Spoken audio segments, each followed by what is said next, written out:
میرا نام سر شاہد ہے اور میں ایک اسٹوڈنٹ ہوں، کمپیوٹر کا بھی اور اکاؤنٹس کا بھی۔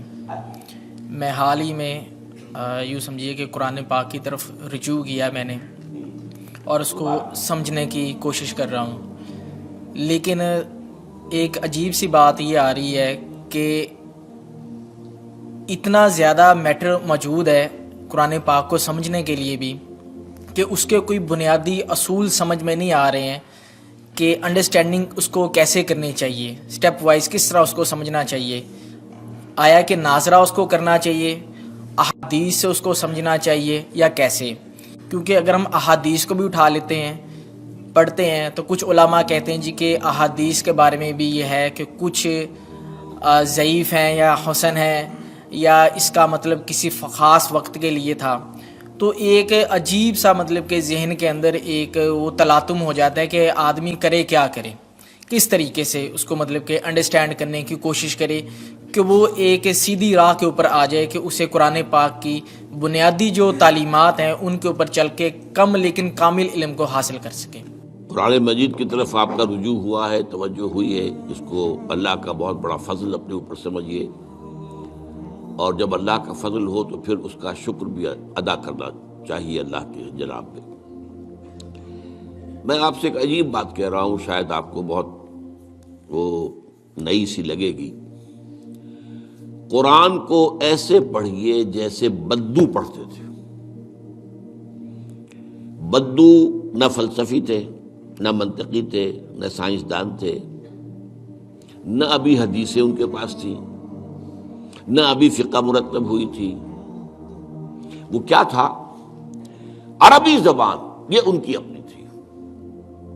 تو شرط اول جو ہے قرآن مجید کو سمجھنے کے لیے وہ عربی زبان کا صرف و نحو صحیح جاننا یہ لازم ہے۔ پھر قرآن کے متن ہی کو اصل سمجھیے۔ البتہ یہ ہے کہ اس کو آپ سمجھیں کہ یہ پہلا مرحلہ ہے قرآن پر غور کا، قرآن پر فکر کا، قرآن پر سوچ کا۔ اس کے بعد اگلے مراحل بھی آئیں گے۔ اسی قرآن سے پھر قوانین جو ہے وہ اخذ ہونے ہیں۔ اچھا، اس میں بعض سے واقعات ایسے ہیں کہ جو تو ایک تاریخی حیثیت رکھتے ہیں، اب ان میں اس واقعے کے ضمن میں تفصیل میں کہیں کوئی اختلاف ہو گیا تو کوئی حرج واقع نہیں ہوتا۔ ابھی میں مثال دیا کرتا ہوں کہ میں چند جملے ابھی آپ کے سامنے یہاں ادا کروں اور پھر 10 منٹ کے بعد پوچھا جائے آپ سے تو ہر شخص جو ہے اس کو کہے گا، وہ جواب جو میرا دے گا وہ مختلف ہوگا، اس کا اس میں اس کی اپنی بات بھی شامل ہو جائے گی، اور سوچ میری بات سنتے ہوئے بھی جو اس کا سبجیکٹو مائنڈ ہے وہ اس کے اندر اس وقت حاضر ہوگا، وہ اس سے اس کوئی نہ کوئی نتیجہ از خود اپنی اس سبجیکٹو مائنڈ کے حوالے سے حاصل کرے گا، وہ بیان کرے گا۔ تو ان چیزوں میں احادیث میں اگر کوئی اختلاف بھی ہو جائے تو اس میں پریشان ہونے کی ضرورت نہیں ہے۔ ابھی ہمارے ہاں یہ جمعے کے اجتماعات میں حدیث جبرائیل جو ام السنہ کہلاتی ہے، جیسے سورہ فاتحہ ام القرآن ہے، ایسے حدیث جبرائیل ام السنہ ہے، سنت کی جڑ اور ماں۔ اب اس کی جو روایات آئی ہیں اس میں مختلف اختلاف ہے، الفاظ کا اختلاف ہے، ایسنس ایک ہے، مفہوم ایک ہے، الفاظ میں بڑا فرق ہے، تفاصیل کا فرق ہے۔ تو اس حوالے سے اس میں گھبرانے کی ضرورت نہیں ہے۔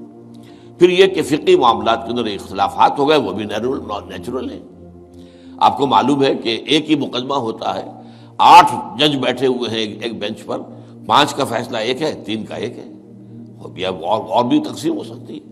قانون وہی، اور یہ میں بات کر رہا ہوں سپریم کورٹ کی یا ہائی کورٹ کی، وہاں پہ تو ظاہر بات ہے وہ نئے بیانات نہیں لیے جاتے، وہ جو بھی فائل ہے وہ تو بہت پہلے سے تیار ہو چکی ہے، اس کے اوپر بحث ہوتی ہے، صرف اسی سے اخذ کیا جاتا ہے، مطلب ان کا وہی رہتا ہے، اس کے اندر تبدیلی نہیں ہو سکتی، اس موقع پر کوئی نئی گواہی نہیں آتی۔ تو اس اعتبار سے ان چیزوں پہ گھبرانے کی ضرورت نہیں ہے۔ البتہ آپ آغاز جس طریقے سے کریں وہ میں نے آپ کو بتا دیا ہے، اس میں یہ کہ آپ اصل میں ان تمام جو چیزیں ہیں اضافی، ان سے ذرا صرف نظر کرتے ہوئے عارضی طور پر پہلے قرآن کو ایسے پڑھیے جیسے بدو پڑھتا تھا۔ اور وہی بات تھی کہ بدو پھر جس طریقے سے موٹیویٹ ہوا ہے، بدو سے مراد میں صحابہ کو عام طور پر لفظ دے رہا ہوں، یہ ان کی اس کے لیے وہ نہ سمجھیے کوئی توہین کی بات ہے، مطلب یہ کہ میں اس معنی میں کہہ رہا ہوں کہ وہ لوگ فلسفی نہیں تھے، کوئی پڑھے لکھے لوگ نہیں تھے، بلکہ امت کا نام ہی ہے یہ جو ہے امیین، ان پڑھ لوگ، ان پڑھ، ان لیٹرڈ ون، حضور کی شان بھی یہی ہے، امی ہے۔ تو انہوں نے قرآن کو جس طور سے سمجھا ہے وہ ہے بہترین طریقہ قرآن کو سمجھنے کا، اور اسی سے پھر وہ صحیح موٹیویشن ہوتی ہے کہ انہوں نے تن من دھن سب لگا دیا اللہ کے دین کے لیے اور اللہ کے دین کو غالب کر دیا۔ بحثوں میں پڑھ کر اور وہ جو باریکیوں میں پڑھ کر اور بال کی کھال اتار کر اور منطقی طور پر تجزیہ کر کے اور فلاں احادیث کے تقابل کے اس میں پڑھ کر علم کا تو اضافہ ہوگا، لیکن وہ انسپریشن اور موٹیویشن جو ہے وہ اس کے اندر نہیں رہے گی۔ دین کی بات پھیلانا صدقہ جاریہ ہے۔ ثواب کی نیت سے ویڈیو کو شیئر ضرور کیجیے۔ جزاک اللہ۔